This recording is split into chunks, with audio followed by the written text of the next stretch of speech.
Thank you all for coming, trying to get the information correct. I'd like to state a couple things to start with. One,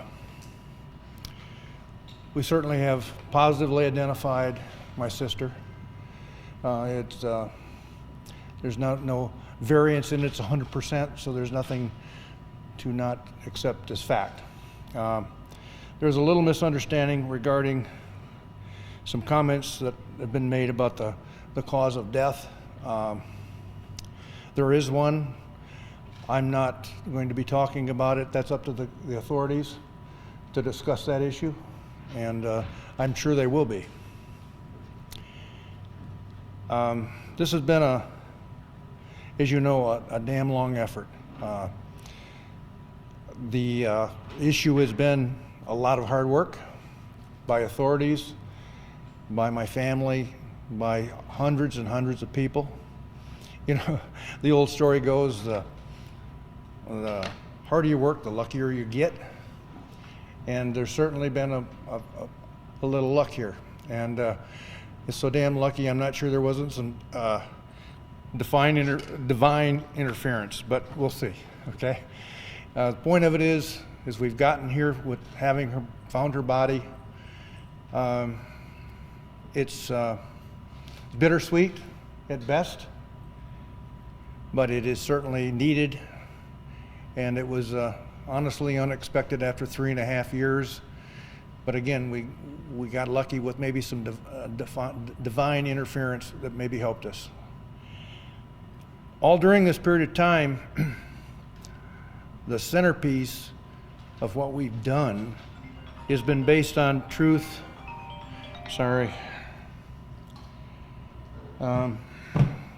It's been based on finding the truth, getting the facts, and then striving for justice.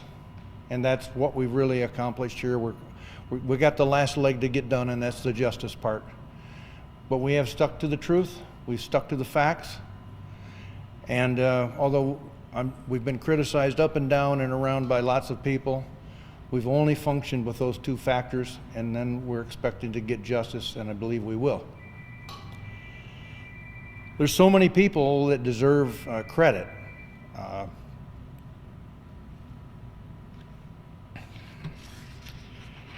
The Justice for Dee group. I'm sorry.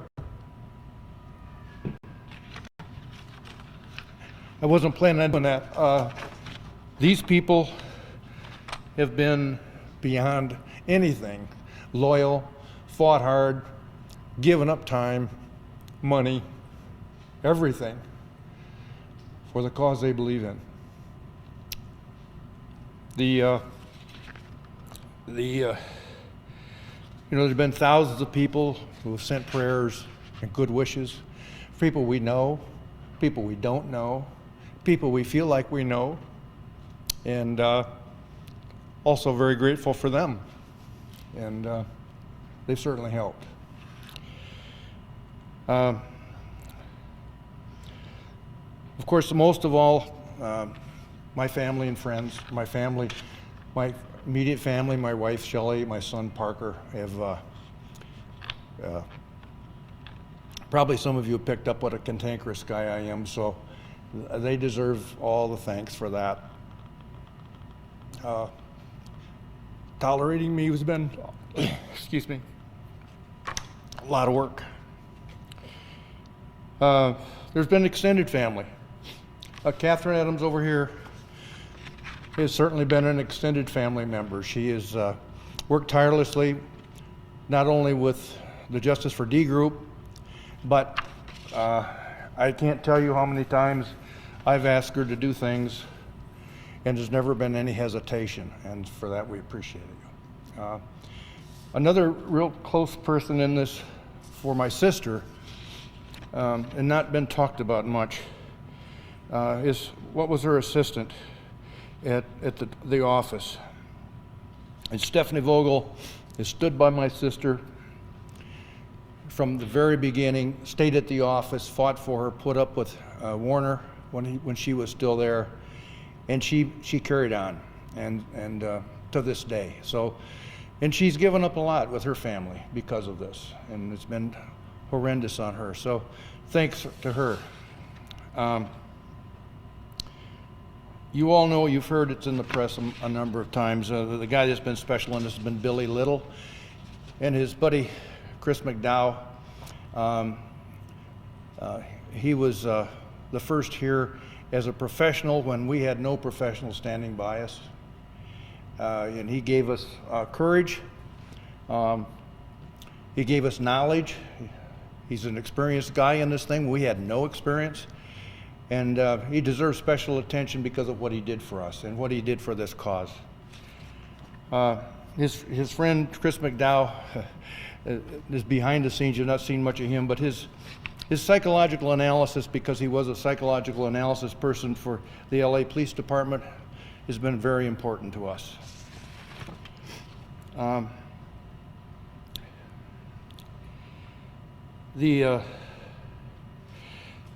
One moment, please. Sorry, I dropped my own notes. There's been so many tips that have been given by people in the community just to try to help, and they've been very, very good, and some of them have been very, very important in this investigation. I'd like to point them out as having been a special part of this. And then, we have the criminal side to face yet. We faced a horrible situation on the civil side, but where we had to fight Warner every step of the way, from not only taking my sister's life, but trying to take financially everything away from her. And as you probably, many of you have been there, you've sat through it, you know how miserable it's been. But I'd like to give a thank you to Catherine Sulla as a judge.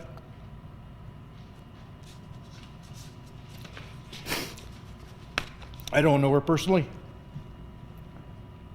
but she sat there for hours listening to lies and deceit from not only Warner but his lawyers, trying to take everything there was financially away from my sister.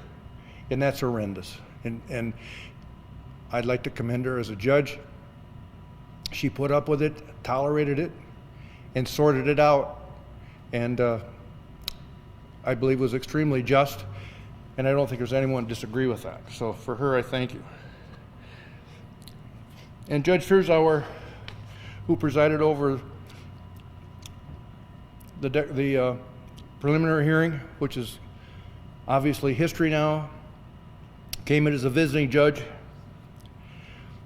when other judges weren't able to hear it or couldn't hear it or didn't want to hear it, and sorted out so many different factors from just a total mirage of facts, of untrue facts and deceit, and gave a judgment that was allowing or bound Mr. Warner over for trial. That's without the information we had now. So for that, we appreciate her judicial behavior and her professionalism. And again, I don't know her either, never met her.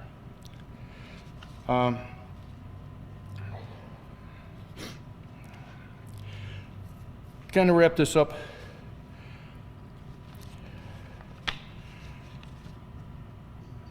It was certainly tough for the family to face my sister's remains in a man-made tomb done by Dale Warner, who was a very evil piece of human debris. And if you didn't like that, you wouldn't want to know what I really want to call him. So he viciously killed my sister with no remorse, continued to have no remorse, damaged his family, damaged the community, and most importantly, he fed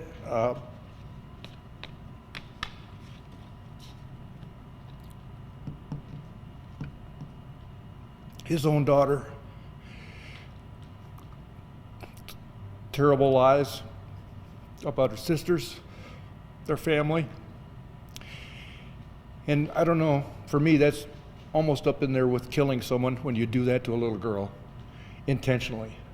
Knowingly what he did, he continued to do that. That's unexcusable. And that's what gets him to the highest level of evil. And I certainly hope that he faces the absolute maximum penalty under the law after he's had a fair and just trial, if that's what he chooses. With that, I'd like to conclude by thanking you for coming. My niece, Raquel, is here. I'd like her to be able to address you, please, if you don't mind. Raquel, please.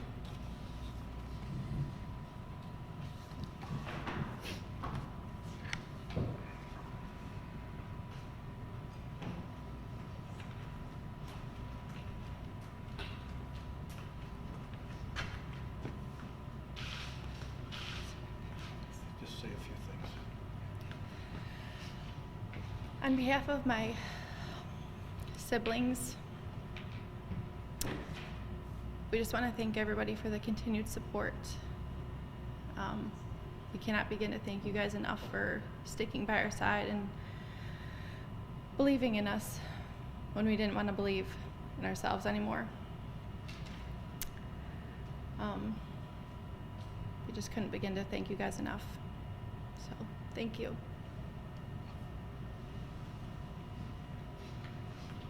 If you have questions, we're happy to field them. I'm not sure that you would after this, but if you do, we're happy to answer them. We know there's more coming after the trial, but for you and for the family, what does justice continue to look like as we head into the next chapter? Well, it's a precarious chapter, obviously.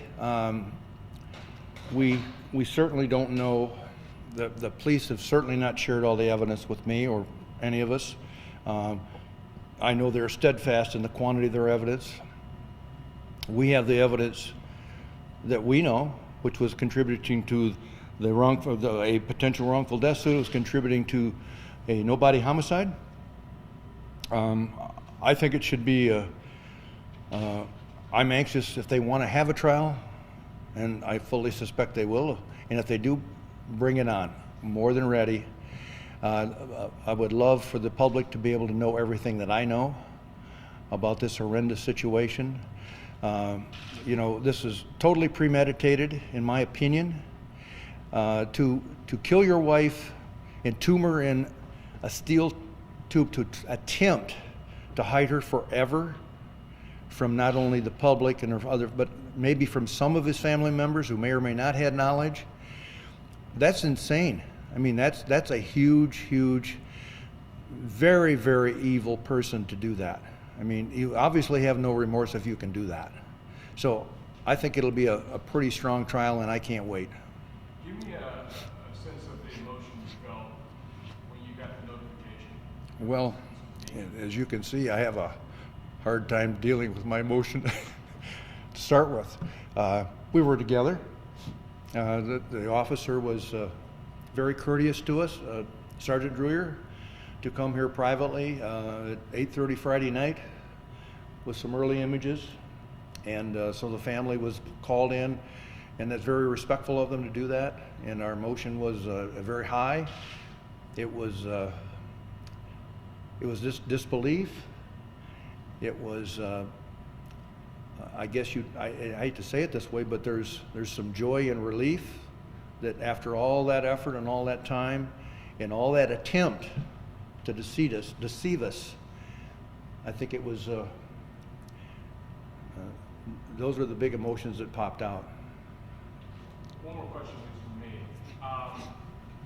You waited 3 years, but there are families out there that are still waiting, and they have waited for 4, 5, 6 years. What message do you want to give them to not give up in their fight too? Well, that's a very good question, and I know people often say it's a very good question, but that really is a very good question. It's something that has been top of mind for us, quite frankly, and something we'd like to continue to try to support. It is, the first of all, I think you just can't ever give up. The odds are stacked against you. In my opinion, the system is not as friendly to the victims as it should be by any stretch of the imagination. The lack of willingness to corroborate some things at some point in an investigation become very important.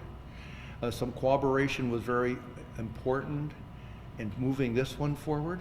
And so for those people, don't give up. You got to keep reaching for resources. We've had all kinds of time in this steep climb we've had where we would hit feels like a cement wall and almost push us back down. And then we come up with a new idea and rekindle it and start back up that mountain again. And so they have to do that, and for some of them, we're lucky. We have resources, we have tenacity, we have a hard-headed asshole like me. It was a community, we're 20,000 strong that we know of, okay? And then there's all the people who aren't involved with something like that. I can't tell you how many retired police officers, retired investigators, over the course of 3.5 years have voluntarily called me, who I don't even know, and try to add something to keep us going. Because with the information put out on the press, thank you very much, other people saw it, and then they build on that, and they tried to help. And they did help. It wasn't trying. But they took the first step to call or do something to be a good human being. I'll give you one other example, which was due to the press. There's a lady who was a government employee, whose name I will not mention, who was a tip, who actually exposed the fact that Dale Warner, Mark Weisberg, his accomplice, forged my sister's name and used her ID to actually extract $1.5 million from all of you taxpayers. And then he put it in the bank and transferred it into his own name. Okay? That was proven. This isn't something I'm just talking about. That's not alleged, it's factual. And it's because a lady who didn't even know us, who works for the federal government, felt there was dishonesty taking place here, and she called and gave us that information. That's the kind of thing that people need to use to advance their cause. We know also that you had your suspicions about the tank for a while. How does it feel now that they finally took a look inside and this is all at home? I'm sorry, I didn't hear the first part of that. We know you had your suspicions about the tank for a while where she was found. Yeah. But how does it feel that they were able to look and now this is the result that she's found? That's part of really good police work, and people, we talked about just a minute ago, staying with it. My son noticed this tank. I noticed the tank, because remember, we were integrally involved with my sister's operation. It wasn't like my land borders them, right? So when we saw that, we were suspicious only because, to start with, at the time we weren't very far down the road, 2 days into this. The thing that made us stick in our brain to remember it was the fact that it was so out of character for Warner to be doing what he was doing. And had we not known him personally and known his habits, which obviously the investigators wouldn't know, right? But we knew those habits, we knew those traits that he showed, and we kept it in our brains for 3.5 years. And we did mention it to the authorities, but then when other information corroborated something to make us think about that, we then took a deep dive. It was kind of a desperation dive, quite frankly. I mean, here we are 3.5 years, probably spent well over $1 million in taxpayer money looking for my sister, plus what we've spent privately. And so we're getting desperate. The circle's getting smaller. And so we've alleviated so many things, it made us think about that. And then when they were able to corroborate our thoughts, that's what led to this, and it was very productive, obviously. Unfortunately, in the world we're living in currently, and we have always lived in, something like this could happen again in Lenawee County. And I remember you had mentioned before the case was turned over to Michigan State Police that you had a lot of frustration with the sheriff's office. Do you feel that after this case they've improved enough to handle something like this in the future if it were to happen again? Well, thank you for asking that, because actually you got me back on script after I've kind of simmered my emotion down, okay? And I wanted to say something when I was congratulating some public people and thanking them at least. Deputy Hall, who is a Lenawee County Sheriff's deputy, still to my knowledge, I don't know him personally, but it was revealed in court documents, as many of you know, who watched the hearings, the civil hearings, and watched the declaration of death hearing. He was the first guy to interview Warner, okay? And as you may know, and I'm sure you do, that the body cam footage of the interview with Warner was played in court, so it's public record. In addition, I had the opportunity, I believe it's public record, but I had the opportunity to see his report, his written report to his superiors on the day that he interviewed him on body cam.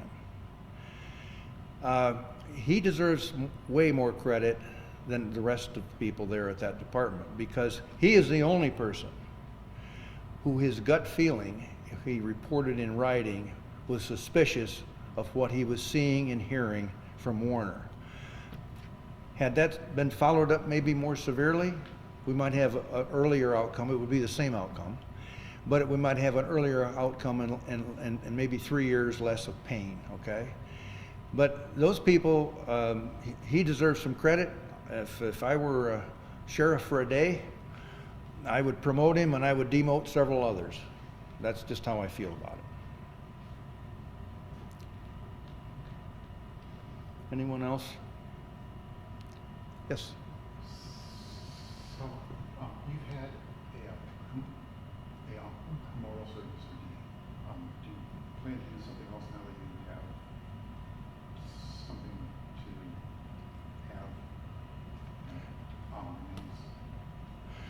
I'm sorry. Yes, we do. We do plan on having a family burial service at her gravesite. As many of you know, we had a formal celebration after we received the declaration of death judgment from the court, and it was a great celebration. And lots of people had nice, funny stories to tell about Dee. And but now that we have this, and we have a marker for her and a grave site that's next to my mother and father here in the Franklin Township Cemetery. You think now she can finally rest properly? Sorry? You think now she can finally rest properly? Yeah, yeah. It's you know, what a ride. Okay, what, you know, her spirit has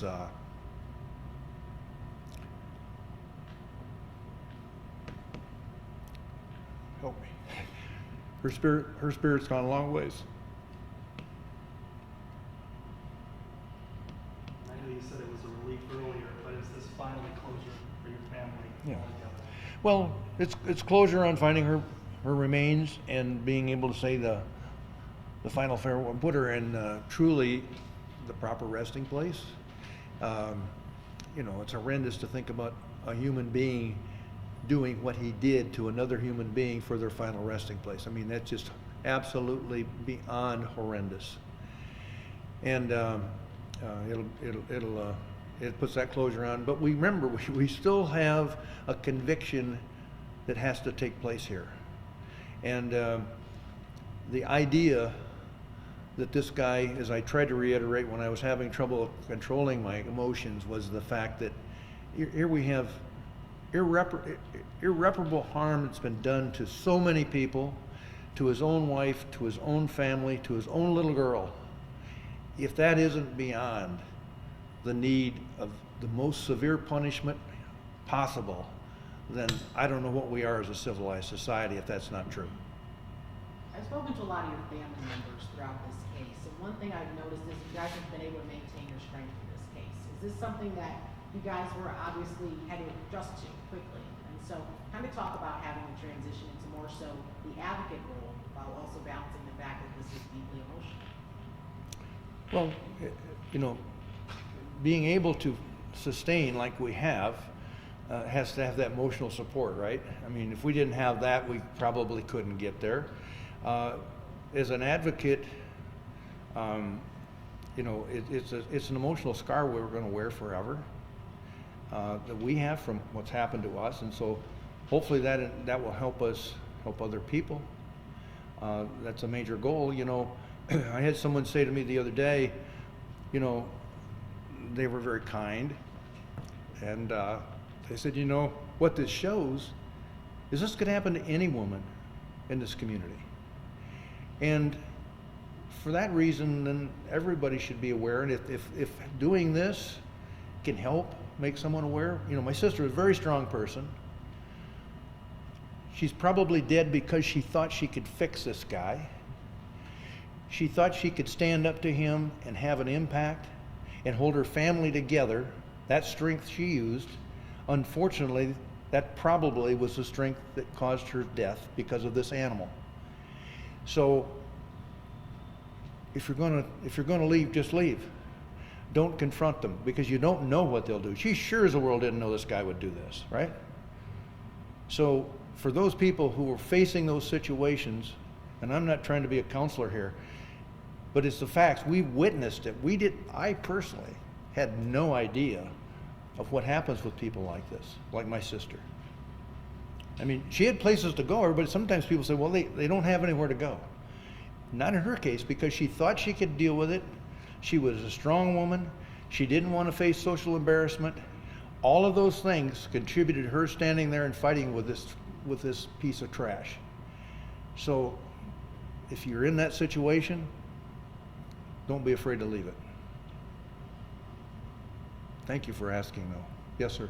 Can you disclose what test ID'd her? I know the autopsy couldn't, but do you know which one did? Yes, it was a positive, 100% positive dental record ID. There were other contributing factors, but the one that the medical examiner used, so that he had no question whatsoever, 100% certain, were the medical records, or whether were dental records. Okay. And they're still taking tips in this case. Correct? Absolutely. I mean, it's not shot yet. They're still working. Absolutely taking tips on this case. They're actively pursuing a number of things as we speak. And I know that for sure because I've been told that this morning. So I know that's a fact. Okay. And then one more from me, Greg. The trial date is set for early September. Yeah. Is it safe to assume that's going to be moved? Yeah, you don't know what's going to happen. The process, or the defense attorney is certainly the wild card. You know, it would be nice if we would just face up. As you may have known, that a long time ago I said to Mr. Warner, you're the person that can alleviate all this pain. You can stop the suffering for your family. You can stop all this for the whole community and for your little girl and for my sister. All you have to do is stand up and be a man. Obviously didn't happen. I don't see it happening now either. Thank you. You're welcome. So you confirm that tips are still being accepted, but to your knowledge, are there any other people being looked at in this case, or anyone that you've maybe approached law enforcement about? I have no knowledge of what their investigations with other people. In my opinion, there's been plenty of people who have participated in knowing something. I don't know for sure what that is, but it's been 3.5 years. So I can tell you for sure that accomplices in the civil activity were certainly Mark Weisberg, without any question, who already was a convicted felon, and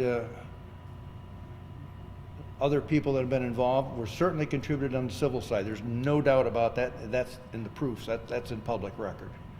And this Todd Neri guy, who my sister went out of her way to help, is certainly extremely suspicious to me on the civil side.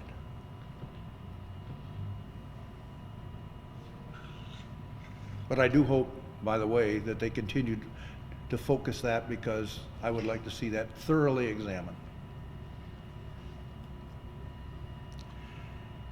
Are we good? Throughout this process, friends and family have said, that they're using their voice on behalf of Dee because she can't use her voice right now. So they're Lily, I'm sorry, I can't hear you. sorry. I'll talk louder. So throughout this process, friends and family have said that they're using their voice for Dee because she can't right now. They're speaking louder than she would have been able to also. What does this whole process kind of look like for you, using your voice, speaking out, and do you think there's anything that Dee would say today? That she would say?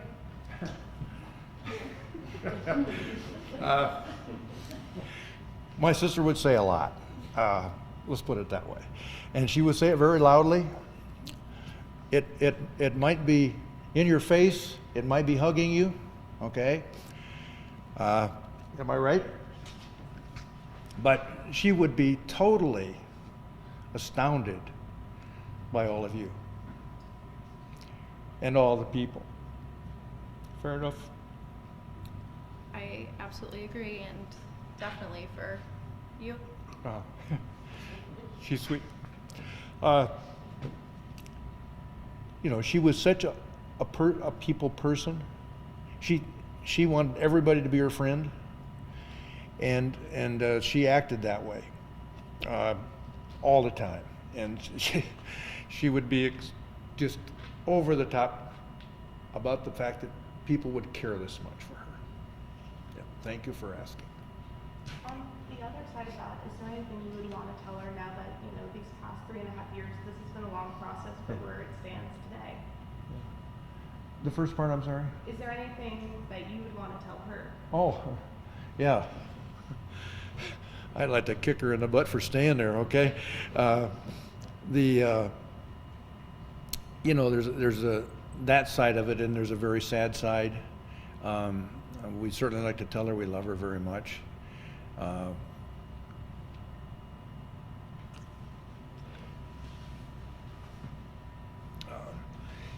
I think that covers it when we say we love her very much.